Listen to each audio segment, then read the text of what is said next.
Welcome back, everyone. I'm Kirill Tulay, investment analyst with over a decade of experience. Here we connect the dots between macro, crypto, and AI. No noise, just what actually matters for your portfolio. One story this week, but a big one. It looks like there's a lot of panic in the market these days. Long-term interest rate just ripped higher across every major developed bond market in a synchronized move.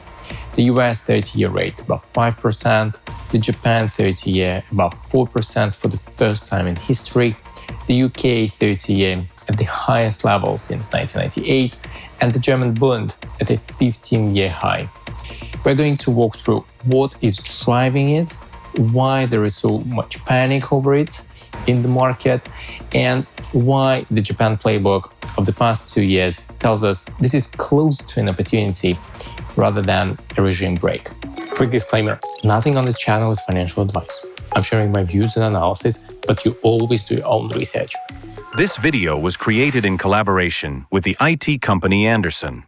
Okay, let's dive in. The main story of the recent days is what is happening at the long end of the yield curve across major countries. The US 30-year Treasury closed at almost 5.2% on May 19th. The highest level since July 2007. The 10-year sits at 4.6%, the highest since February last year.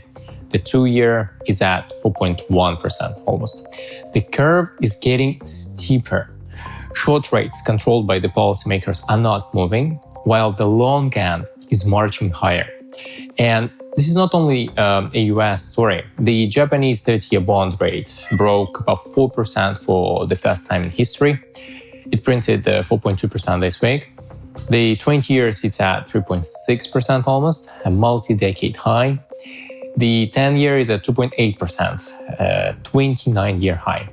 In the UK, the 30-year gilt is at 5.7%, the highest level since 1998. In the UK, we also have another political crisis which fuels the sell-off in government bonds. In Germany, the 10-year Bund is at 3.2%, a 15-year high. So the move is synchronized across all the major developed bond markets. Now, what is driving it? Three things. The first one is inflation. The April US CPI came in at 3.8% year over year, with energy alone accounting for over 40% of the monthly increase. We covered that in the previous episode. The April US PPI, Producer Price Index, came in at plus 1.4% relative to previous months, the biggest single month advance since March 2022. Gasoline at the producer level was up almost 14% in 1 month. Diesel was up 13%, basically energy-driven too. But the same story is playing out abroad. Germany had 2.8% annual inflation in April, up from 2.7% in March. Energy in Germany is up 10% relative to last year. Heating oil rose almost 5% in 1 month. Diesel rose 6%. The UK inflation, also bad, was 3.3% year over year in March, up from 3% the month before. Motor fuels were the biggest single contributor. Domestic heating oil in the UK is up almost 100% year over year. Japan, which usually has lower inflation, saw core CPI accelerate to 1.8% year over year. And the Bank of Japan explicitly raised its inflation forecast, citing the Iran war.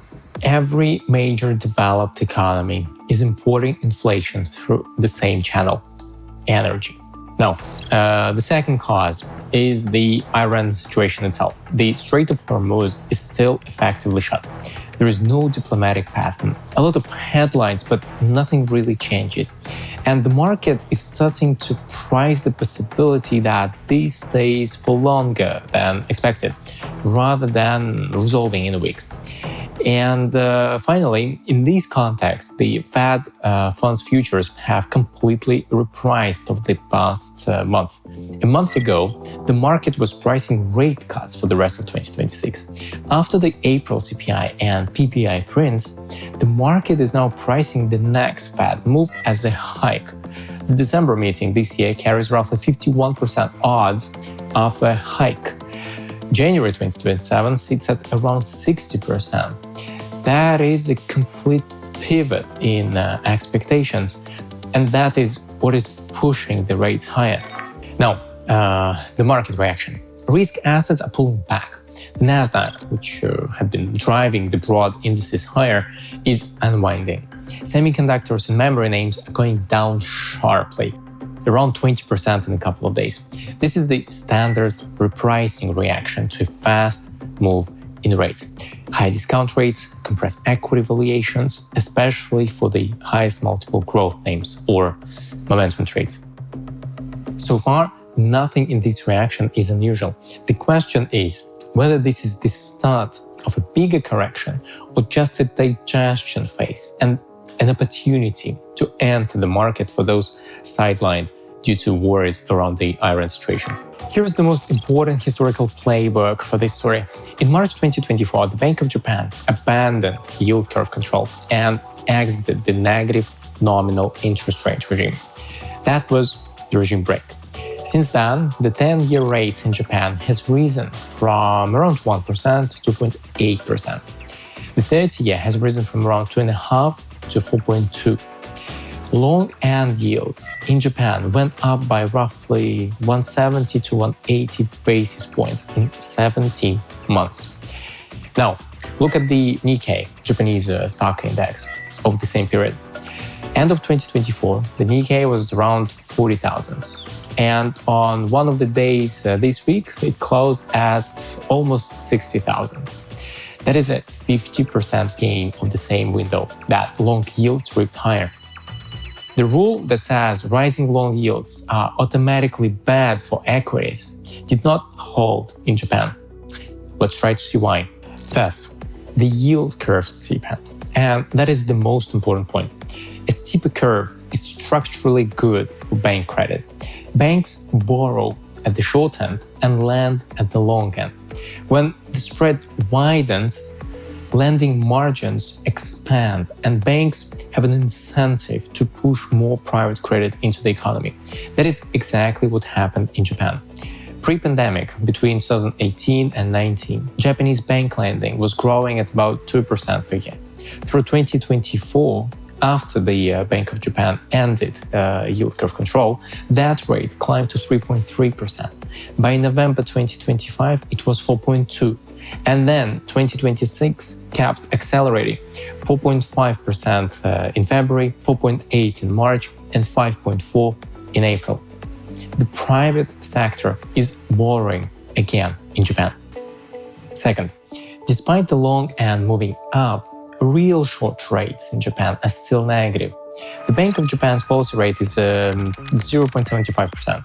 Headline CPI is at 1.5, 1.8%. So in real terms, short rates are around negative 0.75%. The economy is still getting cheap funding at the front end of the curve, while the curve will price higher at the back. Third, nominal earnings have ripped. Corporate Japan posted record profits in fiscal 2024. Topic's earnings per share grew roughly 10% in 2024 and another 9% last year.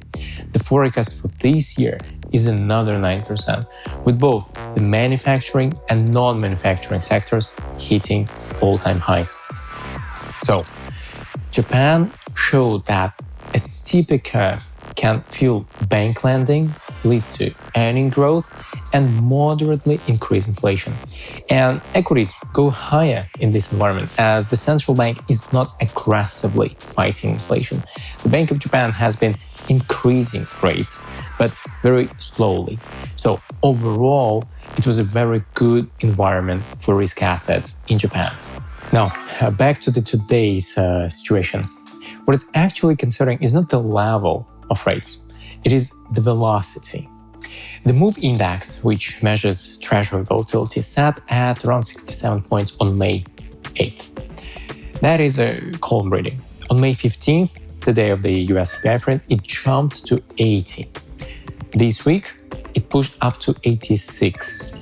That is a 28% move in 10 days from a calm baseline.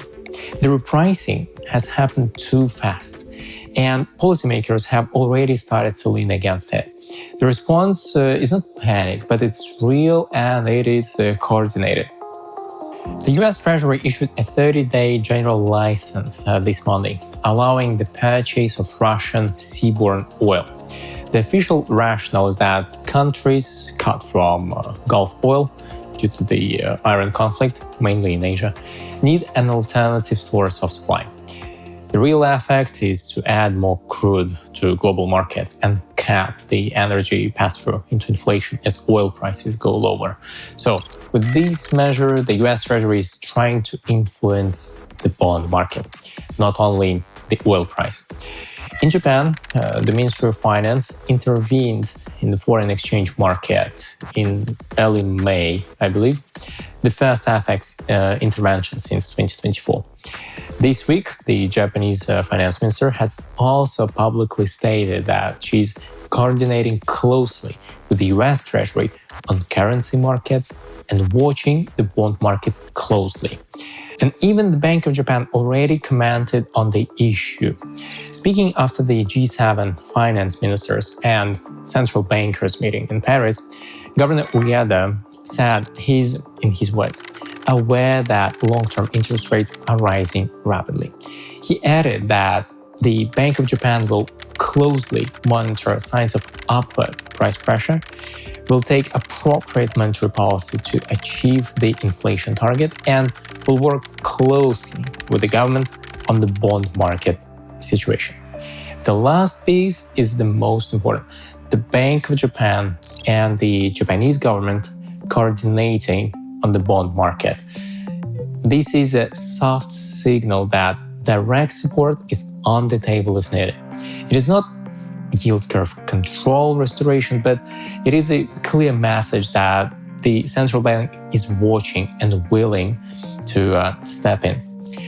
So the toolkit being used so far is the soft toolkit.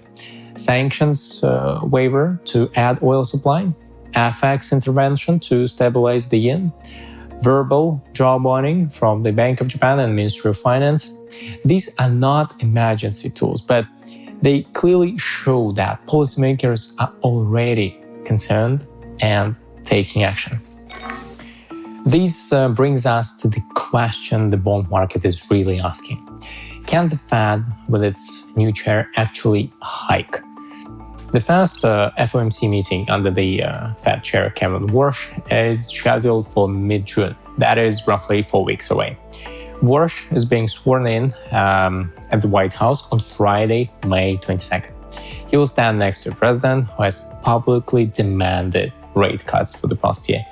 Anything Warsh says about the economy or markets at that ceremony will be parsed in real time. Coming out hawkish on day one would undermine the entire selection thesis. The administration read on this inflation surge is that it is temporary, driven by the Iran conflict, and will resolve when the conflict resolves, even if that takes months. The official view is that it is not structural. The Treasury Secretary has already said that the Fed needs to wait, and inflation will be elevated for a couple of months only. So, consider the trap. If the Fed hikes at the June meeting because of Hormuz inflation, and then Trump resolves Iran in June or July, the Fed has tightened into nothing. The new chair looks foolish 4 weeks into the job. There is this scenario the administration is desperate to avoid, and it is the scenario the bond market should be discounting. My view is that the probabilities being priced into Fed funds futures are too high given these constraints. If I'm right, those probabilities have to come down. And to be honest, I even think that the Fed will cut this year, not by a lot, but once or twice, as they were on track to do before the conflict. And overall, I think the new Fed under Warsh will at least try to look through elevated inflation and let the AI productivity boom compound, sort of what the Greenspan Fed did in the 90s. Well, we'll see what happens. So, bottom line, when it comes to the Fed, I'm not sure there will be a lot of hawkishness the market is expecting today. If anything, the surprise should be dovish to the market. To close this out, the headline action is alarming. Long yields ripping higher across every major market in the synchronized move. But the underlying picture is closer to the Japan playbook than to 2022 style break. The curve is steepening, not flattening. Policymakers are already responding with the soft toolkit to avoid spillovers from a sharp repricing. And the new Fed under Warsh is, in my view, more likely to surprise on the dovish side than the hawkish side. Looking through the energy spike and moderately elevated inflation the way the Greenspan Fed did in the 90s and let the AI productivity boom compound. The inflation surge is, for now, an energy story driven by a single geopolitical bottleneck that can resolve. What this means in practice is that the AI trade is still intact. And I think the market is just giving another opportunity to enter. The pullback is hitting the same physical layer names we have been covering on this channel for months.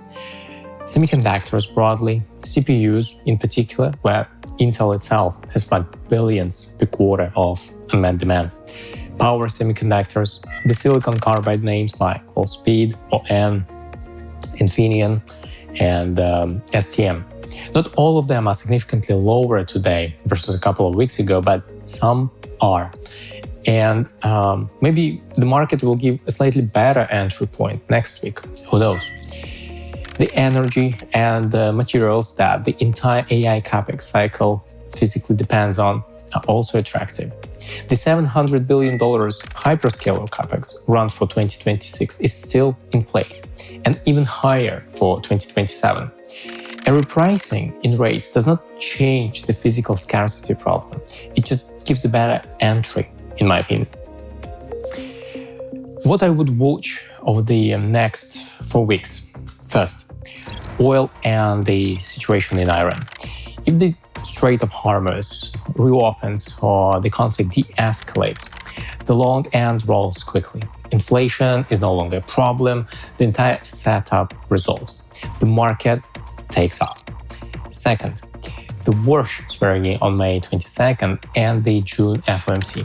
If Warsh signals patience and the willingness to look through the energy-driven spike, that is the dovish surprise the market is not yet pricing. And finally, all the communications and actions from the government. They should actively try to ease the bond and energy markets of the coming weeks, which should help markets edge higher. So, again, I think this is an opportunity. If you got something out of this, hit subscribe and like, and I see you next week.